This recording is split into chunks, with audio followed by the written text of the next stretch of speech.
नेक्जर जे और H1 में FBR का क्या रिक्वायरमेंट है, क्यों FBR हमसे चाह रहा है, किस तरीके से लेगा और अब हमने टैक्स रिटर्न में इसको कैसे रिपोर्ट करना है। आज किस लेक्चर में 4 जो बेसिक क्वेश्चन है उसको हम स्टडी करते हैं। आप देखें प्रैक्टिकल अर्निंग हाउस, मैं हूं फहीम महबूब। वापस आते हैं टॉपिक के ऊपर। तो नेक्जर जे और H1 के वाले से हम पहले भी 3-4 लेक्चर देख चुके हैं, जहां पे हमने ये डिस्कस किया कि डिफरेंट SRO में FBR ने इंट्रोड्यूस किया कि आपने नेक्जर जे फाइल करना है। नेक्जर जे जो है मैन्युफैक्चरर फाइल करेगा, H1 जो है अदर देन मैन्युफैक्चरर फाइल करेगा, जिसमें डिस्ट्रीब्यूटर आता है, जिसमें होलसेलर आता है, कमर्शियल इंपोर्टर आता है। रिटेलर की यहाँ पे बात नहीं की गई क्योंकि retailer already point of sale के साथ कनेक्टेड है और नेक्जर एफ के थ्रू अपनी फाइलिंग कर भी रहे हैं।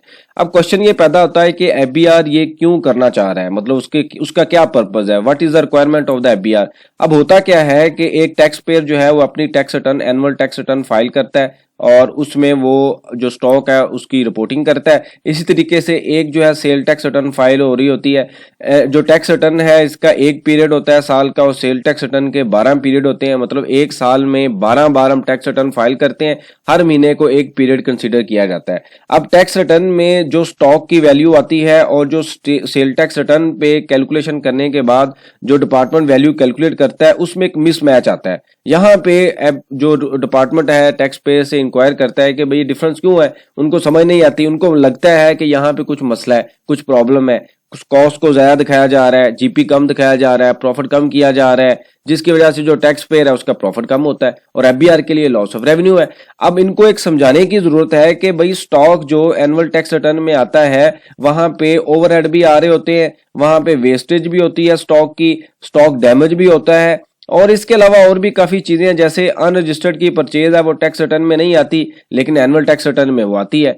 बहरहाल खैर इस चीज को कंट्रोल करने के लिए उन्होंने ये कहा कि भाई हम जो है वो नेक्जर जे इंट्रोड्यूस करते हैं, वहां पे हमारा जो डाटा है वो सारा रिपोर्ट होगा। ये उनकी एक ख्वाहिश है, उनकी एक विश है कि इस तरीके से हो। अब सिस्टम ऐसे कर रहा है या नहीं कर रहा, या जो टैक्स पेयर का डाटा है वो उस तरीके से सपोर्ट कर रहा है कि नहीं कर रहा, ये अगले हाफ में हम डिस्कस करते हैं कि अब हमने करना क्या है। अब ये सवाल आता है कि जी ठीक है, उन्होंने कहा कि जी हमें हमारी ये इशू है, हमें ये चीजें चाहिए। अब क्यों करना चाह रहा है, ये बड़ा इंपॉर्टेंट है कि वाई FBR ये क्यों करना चाह रहा है। अब इसको समझने के लिए ना हम एक चीज की अंडरस्टैंडिंग लेते हैं कि अगर एक मैन्युफैक्चरर है जिसके पास डिफरेंट तरह का मटेरियल जो है वो परचेज करता है और उसके बाद उन सबको कंबाइन करने के बाद प्रोड्यूस करता है, बनाता है और फिनिश प्रोडक्ट में, एक प्रोडक्ट में उसको कन्वर्ट करता है।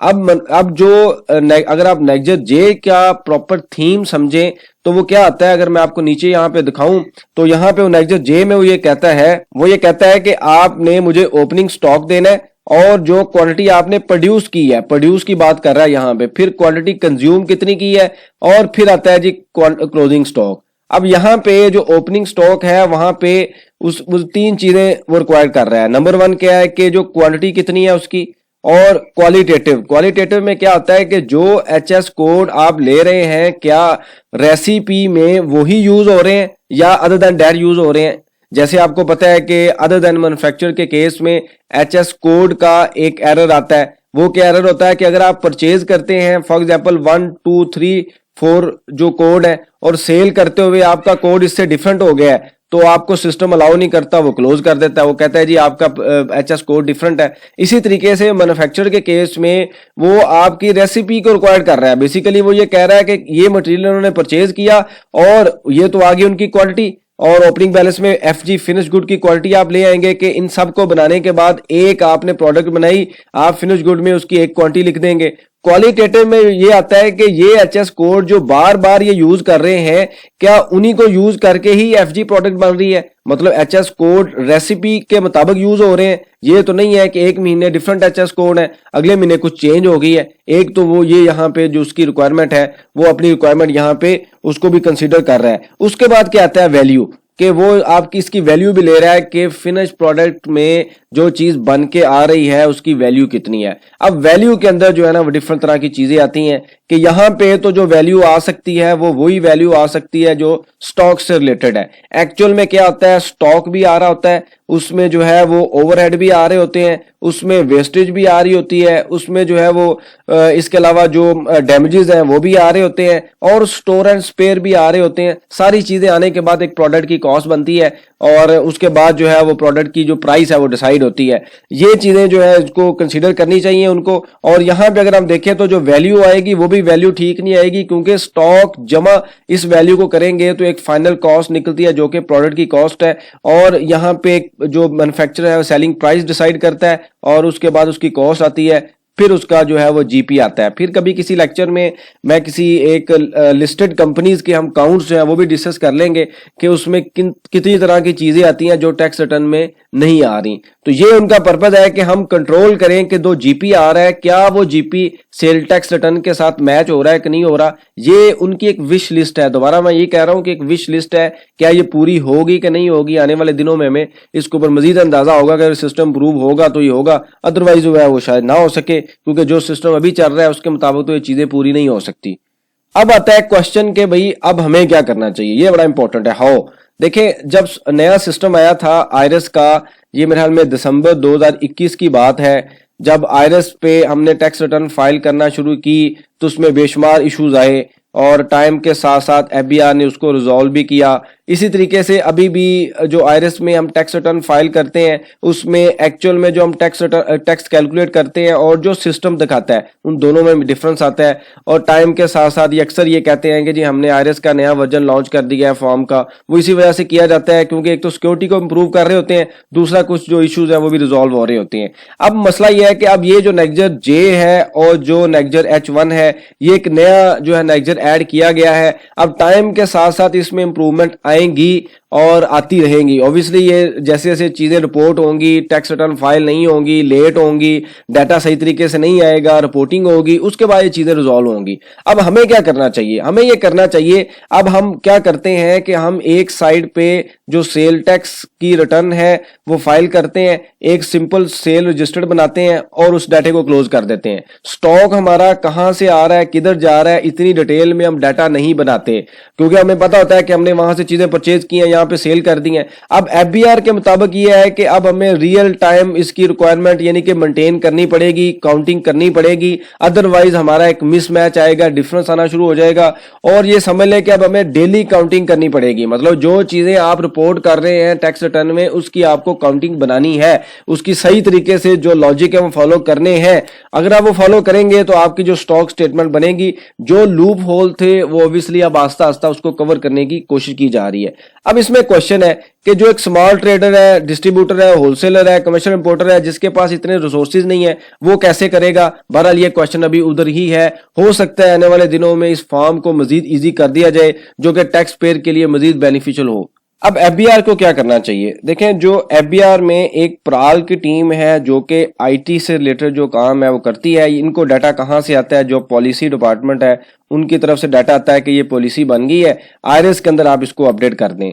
अब इन दोनों में एक मिसमैच है, जो इनको कहा जाएगा ये कर देंगे। अब होता क्या है कि यहाँ पे जो एक्सपीरियंस चाहिए या जो इफेक्टिवनेस चाहिए इस सिस्टम को इंप्रूव करना, अब होता क्या है कि एफबीआर में एक जो प्राल इनका एक डिपार्टमेंट है, ये सारे का सारा आईटी का काम ये करता है। मतलब ये है कि जो आईआरएस पे जो भी अपडेट होती है ये प्राल के थ्रू किया जाता है, क्योंकि ये आईटी में एक्सपर्ट हैं। अब इनको डाटा कहां से आता है, जो इनकी पॉलिसी का डिपार्टमेंट है, पॉलिसी विंग है, वो डाटा बनाते हैं। जैसे एसआर इशू हुआ, पॉलिसी बनाई कि अब नेक्जर जे आएगा, नेक्जर H1 आएगा, तो ये बनाने के बाद ये डाटा इनको दे दिया जाता है। अब इन लोगों ने तो वही काम करना है जो कि पॉलिसी डिपार्टमेंट की तरफ से आया है। अब पॉलिसी डिपार्टमेंट में जो लोग बैठे हुए हैं वहां पे तीन तरह की अगर चीजें की जाएंगी तो टैक्स पेयर के मसले हल होंगे, वरना वन साइडेड ही डाटा रहेगा। फॉर एग्जांपल यहाँ पे एक बंदा बैठा हो अकाउंटिंग का और जो फाइनेंस और अकाउंटिंग को समझता हो, दूसरा बंदा बैठा हो जो कि एक्सपर्ट हो इस चीज का, इंडस्ट्री एक्सपर्ट हो,